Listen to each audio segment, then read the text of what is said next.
13h à Thiaroye Tally Diallo Pitch, même heure au complexe culturel Le Pont Sédar Senghor sur les ondes de la 103.4. C'est l'heure de l'actualité de la mi-journée. Tout de suite, le sommaire. Les 15 membres du collectif arrêtés depuis le samedi à hauteur du rond-point Sam viennent d'être libérés. Ils sont reprochés des actes de trouble à l'ordre public et de perturbation de la circulation. Nous y reviendrons dans ce journal. Les membres du comité de pilotage du dialogue national vont se réunir cet après-midi à la salle de conférence au building administratif à Dakar. À rappeler que la séance se tiendra à huis clos. Au menu toujours de ce 13h, le reportage du jour s'intéresse sur le contrôle parental qui n'est plus fréquent de nos jours. Les raisons de cette absence de contrôle, nous l'entendrons sur le reportage de Khoudio Laïsa. La page internationale sera l'affaire de Amina Mendibiagui, à qui je dis bonjour. Bonjour, la page internationale. Nous allons démarrer avec la Gambie, reprise des auditions de la commission Vérité et Réconciliation. Place au Mali vers une armée malienne reconstituée pour Kidal. Et pour terminer, sommet Royaume-Uni-Afrique, Londres se positionne dans l'optique post-Brexit. Merci bien à Amina Mendibiagui. La page sportive également sera l'affaire de Eliman Sissé, à qui je dis bonjour. Bonjour ami Payfal, nous allons démarrer avec l'Ice Peking qui recevait hier l'Ice Douane et a perdu 2-0 et notre confrère Almidien nous a fait un compte rendu.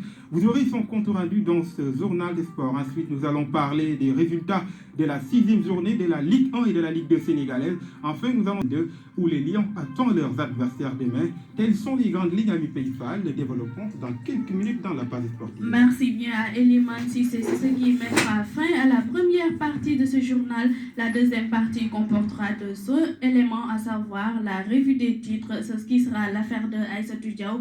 La partie technique est assurée par Yacine Sekili à la présentation et toujours avec un immense plaisir. Ami Paifa, le développement c'est après ceci. Vous écoutez le journal sur Oxygène FM.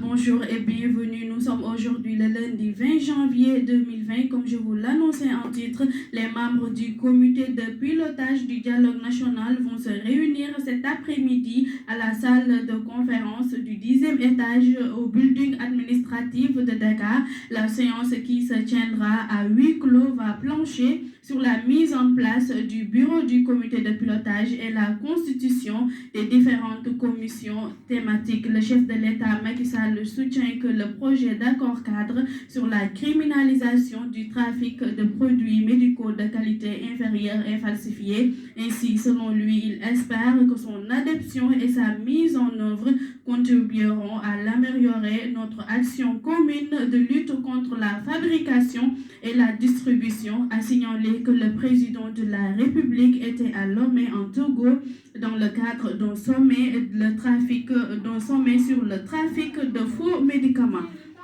Le trafic toujours des produits médicaux de qualité inférieure n'est pas toujours apprécié par la population car il juge anormal cet acte. Ces genres de médicaments peuvent causer des difficultés aux malades. En plus, les vendeurs ignorent la posologie de ces médicaments qui peut entraîner des complications sur la santé des personnes. Nous allons écouter le micro-trottoir signé Agnès Diouf. Sur les médicaments, on a vu que le président